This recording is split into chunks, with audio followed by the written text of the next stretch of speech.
Hi everyone, welcome to my channel. 8 മാർക്സിൻ്റെ speech എങ്ങനെ എഴുതാമെന്നുള്ളതാണ് ഈ video. When a sapling is planted എന്ന് പറയുന്ന ചാപ്റ്ററിൽ വാങ്കരി മാതായ് സ്പീച്ച് പറയുന്നുണ്ട്. അതിലുള്ള 1-2 സെൻറ്റൻസസ് എടുത്തിട്ട് ആണ് ഇതിൽ ക്വസ്റ്റ്യൻ ചോദിച്ചേക്കുന്നത്. മാർച്ച് 2024 +2 മെയിൻ എക്സാമിന് ചോദിച്ച ക്വസ്റ്റ്യൻ ആണ് ഇത്. ഈ ക്വസ്റ്റ്യൻ്റെ ആൻസർ ചെയ്തുകൊണ്ട് നമുക്കിതിൻ്റെ മോഡൽ നോക്കാം. ഒരു സ്പീച്ച് എഴുതുമ്പോൾ ഇതിപ്പോൾ സ്കൂൾ അസംബ്ലിയിൽ പറയുന്ന സ്പീച്ചാണ്. അതിനെന്തൊക്കെ കാര്യങ്ങൾ ശ്രദ്ധിക്കണം എന്നുള്ളത് ഈ വീഡിയോയിൽ ഞാൻ പറയുന്നുണ്ട്. അപ്പോൾ നമുക്ക് ഫസ്റ്റ് ക്വസ്റ്റ്യൻ എന്താണെന്ന് നോക്കാം. 8 മാർക്സിൻ്റെ ക്വസ്റ്റ്യൻ ആണ് കേട്ടോ. Activities that devastate the environment and societies continue unabated. ഇത് സ്പീച്ചിലുള്ള സെൻറ്റൻസസ് ആണ് കേട്ടോ. വാങ്കരി മാതായ് പറയുന്ന സ്പീച്ചിലെ കുറച്ച് വരികളാണിത്. ആക്ടിവിറ്റീസ് ദറ്റ് ഡിവാസ്റ്റേറ്റ് എന്ന് പറഞ്ഞു കഴിഞ്ഞാൽ to cause damage. Okay, damage അതായത് തകർക്കുന്ന, നശിപ്പിക്കുന്ന. ദി എൻവയൺമെൻറ്റ് ആൻഡ് സൊസൈറ്റീസ്, എൻവയൺമെൻറ്റിനെയും സൊസൈറ്റീനെയും നശിപ്പിക്കുന്ന പ്രവർത്തനങ്ങൾ. കണ്ടിന്യൂ അൺഅബേറ്റഡ്, അതായത് അൺഅബേറ്റഡ് എന്ന് പറഞ്ഞാൽ സ്ട്രോങ് ആയിട്ട് തന്നെ ഇപ്പോഴും കണ്ടിന്യൂ ചെയ്തുകൊണ്ടിരിക്കുന്നുണ്ട്. Today we are faced with a challenge that calls for a shift in our thinking. ഇപ്പോൾ നമുക്കൊരു ചലഞ്ചുണ്ട്. നമ്മളുടെ തിങ്കിങ്ങിൽ ഒരു മാറ്റം വരുത്തണം. നമ്മൾ ചിന്തിക്കുന്നതിൽ ഒരു ഷിഫ്റ്റ്, മാറ്റം വരുത്താനുള്ള ടൈമാണ്. Okay, so that humanity stops threatening it's life support system. അങ്ങനെ നമ്മുടെ ചിന്തയിൽ മാറ്റം വരുത്തിയ ആളുകൾ നമ്മുടെ ലൈഫ് സപ്പോർട്ടിംഗ് സിസ്റ്റം, നമ്മൾ ഈ ഒരു എൻവയൺമെൻറ്റ് ഉള്ളതുകൊണ്ടാണ് ജീവിച്ചു പോകുന്നത്. അപ്പോൾ അതിനെ നമ്മൾ തന്നെ ത്രെറ്റൻ ചെയ്യാണ്, ഭീഷണിപ്പെടുത്താണ്. അപ്പോൾ നമ്മുടെ ചിന്തയിലൊരു മാറ്റം വന്നാലാണ് ആളുകൾ ഈ ഒരു ഭീഷണിപ്പെടുത്തൽ നിർത്തുള്ളൂ. അതായത് എൻവയൺമെൻറ്റിനെ ത്രെറ്റനിങ് ചെയ്യുന്നത് നിർത്തുള്ളൂ. We are called to assist the earth to heal her wounds. നമ്മളെ വിളിച്ചിരിക്കുന്നത് എന്തിനാണ്? എർത്തിൻ്റെ വൂൺസ്, മുറിവുകൾ ഉണക്കാനായിട്ടാണ് അല്ലേ? അതിനുള്ള ഹെൽപ്പ് എർത്തിന് കൊടുക്കാനാണ് നമ്മളെ വിളിച്ചേക്കുന്നത്. Wangari Maathai calls on the young generation to take up this challenge. Wangari Maathai young ജനറേഷനോട്, യൂത്തിനോട് പറഞ്ഞേക്കുന്നത് ഈ ഒരു ചലഞ്ച് നിങ്ങൾ ഏറ്റെടുക്കണമെന്നാണ്. As the representative of the student community you are to deliver a speech that would nurture a sensitive and reverential love for nature. അപ്പോൾ നിങ്ങൾ സ്റ്റുഡൻറ്റ് കമ്മ്യൂണിറ്റിയുടെ റെപ്രസെൻറ്റേറ്റീവ് എന്നുള്ള നിലയിൽ ഒരു സ്പീച്ച് പറയണം. ഓക്കെ, അത് നേച്ചറിനോടുള്ള ആ ഒരു എന്താ പറയുക, respect, deep respect, reverential meaning deep respect കാണിച്ചിട്ടുള്ള ഒരു സ്പീച്ച് ആയിരിക്കണം. In the school assembly on June 5 world environmental day. അപ്പോൾ വേൾഡ് എൻവയൺമെൻറ്റ് ഡേയിൽ പറയേണ്ട സ്പീച്ചാണ്. അതിൻ്റെ സ്ക്രിപ്റ്റാണ് നമ്മൾ തയ്യാറാക്കേണ്ടത്. Write the script of the speech. Okay, ഇവിടെ നമുക്ക് കുറച്ച് ഹിൻസ് തന്നിട്ടുണ്ട്, അതൊക്കെ ഇതിൽ ഉൾപ്പെടുത്താം. Significance of the day, world environment ഡേയുടെ പ്രാധാന്യം എഴുതണം. ഡിഫോറസ്റ്റേഷനെ കുറിച്ച് എഴുതണം. ഡിഫോറസ്റ്റേഷൻ എന്ന് പറഞ്ഞാൽ എന്താണ്? മരങ്ങളെല്ലാം വെട്ടി നശിപ്പിക്കുന്നതാണ് ഡിഫോറസ്റ്റേഷൻ. ഇൻഡസ്ട്രിയലൈസേഷനെ പറ്റി എഴുതണം. Destroyed biodiversity. അഫോറസ്റ്റേഷൻ എന്ന് പറഞ്ഞാൽ പ്ലാന്റിങ് ഓഫ് ട്രീസ്, മരങ്ങൾ നട്ടുപിടിപ്പിക്കുന്നത്. ലാർജർ ഫാമിലി ഓഫ് ലൈഫ്, അതായത് നമ്മൾ ഇന്ന് നമ്മുടെ ഒരു എൻവയൺമെൻറ്റ് എന്ന് പറഞ്ഞാൽ വലിയൊരു ഫാമിലിയാണ് അല്ലേ? അങ്ങനെ ഇതെല്ലാനും ഉൾപ്പെടുത്തിയിട്ടാണ് സ്പീച്ച് പ്രിപ്പയർ ചെയ്യേണ്ടത്. ഇനി നമുക്ക് സ്പീച്ചിൻ്റെ സ്ക്രിപ്റ്റിലേക്ക് നോക്കാം. വേൾഡ് എൻവയൺമെൻറ്റ് ഡേ സ്പീച്ച് എന്നൊരു ഹെഡിങ് കൊടുത്തു. ഇത് സ്കൂൾ അസംബ്ലിയിൽ പറയുന്നതായതുകൊണ്ട് എങ്ങനെയാണ്? സ്കൂളിലെ ഹയസ്റ്റ് അതോറിറ്റി പ്രിൻസിപ്പാളാണ്. അപ്പോൾ അങ്ങനെയാണ് തുടങ്ങേണ്ടത്. Respected principal, teachers and my dear students എന്ന് പറഞ്ഞ് തുടങ്ങി. ടുഡേ June 5, ഇന്ന് June 5 ആണ്. Marks world environment day. ഇന്ന് വേൾഡ് എൻവയൺമെൻറ്റ് ഡേ ആണ്. A day to acknowledge the significance of preserving our planet's natural beauty and resources. ഈ ഒരു day എന്തിനാണ്?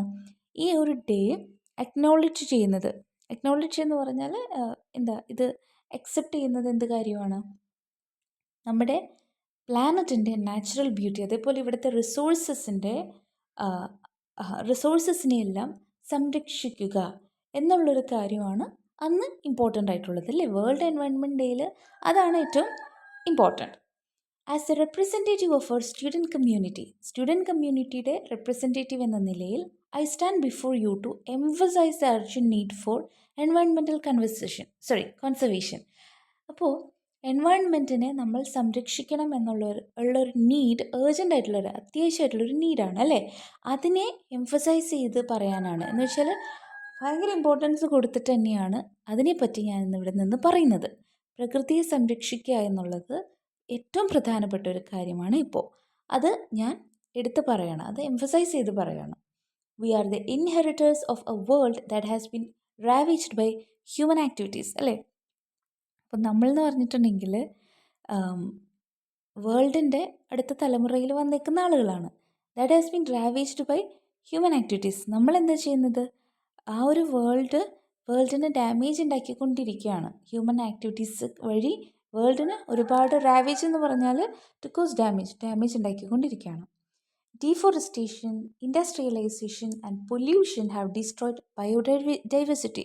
ബയോഡൈവേഴ്സിറ്റീനെ, അതായത് നമ്മുടെ ഈ ഒരു ബയോഡൈവേഴ്സിറ്റി എന്ന് പറഞ്ഞാൽ നമ്മളിന്ന് നോക്കുമ്പോൾ ഒരുപാട് വെറൈറ്റി ഡൈവേഴ്സ് ആയിട്ടുള്ള ലിവിങ് ബീങ്സ് ഇവിടെ കാണാം. അതിനെല്ലാം നമ്മൾ ഡിസ്ട്രോയ് ചെയ്തുകൊണ്ടിരിക്കുകയാണ്. എന്തിലൂടെ? ഡിഫോറസ്റ്റേഷൻ, ഇൻഡസ്ട്രിയലൈസേഷൻ, പൊല്യൂഷൻ, ഇതിലൂടെയെല്ലാം. Living our planet scarred and wounded. അങ്ങനെ ചെയ്യുമ്പോൾ നമ്മുടെ പ്ലാനറ്റിൽ മുറിവ് അല്ലേ, പാടുകൾ വരും, അതേപോലെ മുറിവുകളും വരും. The consequences of our actions are far reaching. നമ്മൾ ചെയ്യുന്ന പ്രവൃത്തികളുടെ റിസൾട്ട് എന്ന് പറയുന്നത് ഫാർ റീച്ചിങ് ആണ്. ഫാർ റീച്ചിങ് എന്ന് പറഞ്ഞാൽ ഭയങ്കര ഇമ്പാക്റ്റ് ഉണ്ടാക്കുന്നതാണ്, ഭയങ്കരമായ റിസൾട്ട് ഉണ്ടാക്കുന്നതാണ്. നോക്കിയേ, from climate change to loss of ecosystems. ക്ലൈമറ്റിൽ ഒരുപാട് ചേഞ്ച് വരും, അതേപോലെ തന്നെ നമ്മുടെ ഇക്കോസിസ്റ്റത്തിൽ ഒരുപാട് നഷ്ടങ്ങൾ വരും അല്ലേ. However it's not too late to make a change. ഇത് ഒരു മാറ്റം കൊണ്ടുവരിക എന്നുള്ളത് ഇനിയും നമ്മൾ ലേറ്റ് ആയിട്ടില്ല എന്നാണ് പറയുന്നത്. As Wangari Maathai so eloquently put it, we are called to assist the earth to heal her wounds. Wangari Maathai ഭയങ്കര ഇലക്വൻ്റ്ലി എന്ന് പറഞ്ഞാൽ ഫ്ലുവൻ്റ് ആയിട്ട് തന്നെ കാര്യം പറയുന്നുണ്ട്. നമ്മളിവിടെ എന്തിനാണ് വന്നിരിക്കുന്നത്? We are called to assist the എർത്തിനെ അസിസ്റ്റ് ചെയ്യണം. എന്തിനു വേണ്ടിയിട്ടാണ്? To heal her wounds. എർത്തിൻ്റെ മുറിവുകൾ ഉണക്കാൻ വേണ്ടിയിട്ട് എർത്തിനെ ഹെൽപ്പ് ചെയ്യേണ്ടത് നമ്മളാണ്. അതിനാണ് നമ്മളെ വിളിച്ചേക്കുന്നത്. We must recognise that we are not separate from nature. നമ്മളൊരു കാര്യം മനസ്സിലാക്കുക, നമ്മൾ പ്രകൃതിയിൽ നിന്ന് സെപ്പറേറ്റഡ് ആയിട്ട് നിൽക്കുന്ന ആളുകളല്ല കേട്ടോ. Okay, but an integral part of the larger family of life. നമ്മുടെ ജീവിതത്തിൻ്റെ വലിയൊരു ഫാമിലിയിലെ ഏറ്റവും പ്രധാനപ്പെട്ട ഒരു പാർട്ടാണ് ഹ്യൂമൻ ബീങ്സ് എന്ന് പറയുന്നത്. നമ്മുടെ ഒരു ലൈഫ് അല്ലെങ്കിൽ ഒരു ഫാമിലി എന്ന് പറയുമ്പോൾ അതിൽ നമ്മുടെ വീട് മാത്രമല്ല, നമ്മുടെ ഈ എൻവയോൺമെൻറ്റും അതിൽ തന്നെ ഉൾപ്പെട്ടിട്ടുള്ളതാണ്. അങ്ങനെ ഒരു വലിയ ഫാമിലിയിലൊരു പാർട്ടാണ് നമ്മൾ. അത് നമ്മൾ മനസ്സിലാക്കുക. We must cultivate a love for nature. നമ്മൾ നേച്ചറിനോട് ഒരു സ്നേഹം കൾട്ടിവേറ്റ് ചെയ്തെടുക്കണം. We must recognise the intricate web of life that binds us to the earth and all its creatures. നമ്മൾ പിന്നെ എന്ത് കാര്യം കൂടി മനസ്സിലാക്കണം? നമ്മുടെ ലൈഫ് എന്ന് പറയുന്നത് ഒരു ഇൻട്രിക്കേറ്റ് വെബ് എന്ന് പറഞ്ഞാൽ ഒരു കോംപ്ലെക്സ്, ഒരു വലിയ ഒരുപാട് കാര്യങ്ങൾ കണക്ട് ചെയ്തിട്ടുള്ള ഒരു വെബ് പോലെയാണ് നമ്മുടെ ലൈഫ് എന്ന് പറയുന്നത്. That binds us to the earth and all its creatures അല്ലേ. നമ്മുടെ ലൈഫ് എന്ന് പറഞ്ഞിട്ടുണ്ടെങ്കിൽ ഈ വേൾഡിലെ ഒരുപാട് ക്രീച്ചേഴ്സിനോട് കണക്ട് ചെയ്താണ് നമ്മളുള്ളത്. എർത്ത് എന്ന് പറഞ്ഞാൽ അങ്ങനെയല്ലേ, നമ്മൾ മാത്രമാണോ? അല്ല, എല്ലാം കണക്റ്റഡ് ആണ്. ഇപ്പം നമ്മുടെ വീട്ടിലെന്ന് പറഞ്ഞിട്ടുണ്ടെങ്കിൽ നമ്മൾ എൻവയോൺമെൻറ്റും കൂടെ മൈൻഡ് ചെയ്യണം. നമ്മൾ നമ്മുടെ വീട്ടിൽ താമസിക്കുന്ന ആളുകൾ മാത്രമല്ല, നമ്മുടെ ചുറ്റുമുള്ള ആ ഒരു എൻവയോൺമെൻറ്റ്, നേച്ചർ, ബയോഡൈവേഴ്സിറ്റി, ഇതെല്ലാം മൈൻഡ് ചെയ്യേണ്ട ഒരു കാര്യമുണ്ട്. We must learn to respect, appreciate and protect the natural world. നമ്മൾ എന്താണ് പഠിക്കേണ്ടത്? നമ്മുടെ നാച്ചുറൽ വേൾഡിനെ അപ്രീഷിയേറ്റ് ചെയ്യാൻ പഠിക്കണം, റെസ്പെക്റ്റ് ചെയ്യാൻ പഠിക്കണം, പ്രൊട്ടക്റ്റ് ചെയ്യാൻ പഠിക്കണം. As students we have the power to shape the future. നമ്മൾ സ്റ്റുഡൻസ് എന്ന നിലയിൽ ഈ ഭാവിനെ ഷേപ്പ് ചെയ്തെടുക്കാൻ നമ്മൾക്ക് പവറുണ്ട്. Let us use our knowledge, creativity and passion to create a better world. നമ്മുടെ നോളജ് എന്തിനാണ് നമ്മൾ ഉപയോഗിക്കേണ്ടത്? ഒരു ബെറ്റർ വേൾഡ് ക്രിയേറ്റ് ചെയ്യാനായിട്ട് നമ്മുടെ നോളജിനെയും പാഷനെയും ക്രിയേറ്റിവിറ്റിനെയും എല്ലാം ഉപയോഗിക്കുക. A world where humans live in harmony with nature. ഒരു വേൾഡ് അവിടെ ആളുകൾ നേച്ചറിനോട് നല്ലപോലെ ഹാർമോണിയസ് ആയിട്ട്, നല്ല കണക്റ്റഡ് ആയിട്ട് ജീവിക്കണം. where biodiversity thrives and where the beauty of earth is preserved for generations to come through afforestation. അല്ലേ, നമ്മളെങ്ങനെ വേണം? ബയോഡൈവേഴ്സിറ്റി ഉണ്ടാവണം. ബയോഡൈവേഴ്സിറ്റി എന്ന് പറഞ്ഞാൽ എന്താണ്? ഈ ഡൈവേഴ്സ് ആയിട്ടുള്ള ലിവിങ് തിങ്സ്. അപ്പോൾ ഇവിടെ നമ്മുടെ എർത്തിൻ്റെ ബ്യൂട്ടി നമ്മൾ സംരക്ഷിക്കുക. ആർക്ക് വേണ്ടിയിട്ടാണ്? വരാൻ പോകുന്ന ജനറേഷന് വേണ്ടിയിട്ടാണ്. എങ്ങനെയാണ് അത് ചെയ്യാൻ പറ്റുക? അഫോറസ്റ്റേഷനിലൂടെ ട്രീസ് നട്ടുപിടിപ്പിക്കുക, പ്ലാന്റ്സ് നട്ടുപിടിപ്പിക്കുക. So let us join hands today to make a pledge to protect our planet. ഇനി പറയുന്നത് ഒരു മെസ്സേജാണ്. നമ്മൾ എന്താ ചെയ്യേണ്ടത്? ഒരു പ്ലെഡ്ജ്, ഒരു പ്രതിജ്ഞ ചെയ്യണം. നമ്മുടെ പ്ലാനറ്റിനെ, എർത്ത് എന്ന് പറയുന്ന നമ്മുടെ പ്ലാനറ്റിനെ നമ്മൾ സംരക്ഷിക്കും. Let us celebrate world environment day with a renewed commitment to environmental conservation. നമ്മൾ ഈ വേൾഡ് എൻവയൺമെൻറ്റ് ഡേ ആഘോഷിക്കുമ്പോൾ നമുക്ക് പുതിയൊരു കമ്മിറ്റ്മെൻറ്റ് എർത്തിനോട് വേണം. എന്താണ്? നമ്മൾ എൻവയൺമെൻറ്റിനെ പ്രൊട്ടക്റ്റ് ചെയ്യും, കൺസേർവ് ചെയ്യും എന്ന് പറഞ്ഞുകൊണ്ടുള്ളൊരു കമ്മിറ്റ്മെൻ്റ് ആയിരിക്കണം. Together we can make a difference. നമ്മളെല്ലാവർക്കും കൂടി ഒന്നിച്ചിരുന്ന് ഒരു വ്യത്യാസം, ഒരു മാറ്റം, ഒരു ഡിഫറൻസ് ഉണ്ടാക്കാനായിട്ട് സാധിക്കും. Thank you. സോ ഇതാണ് സ്പീച്ച്. ഇതൊരു സാമ്പിൾ മോഡലാണ്.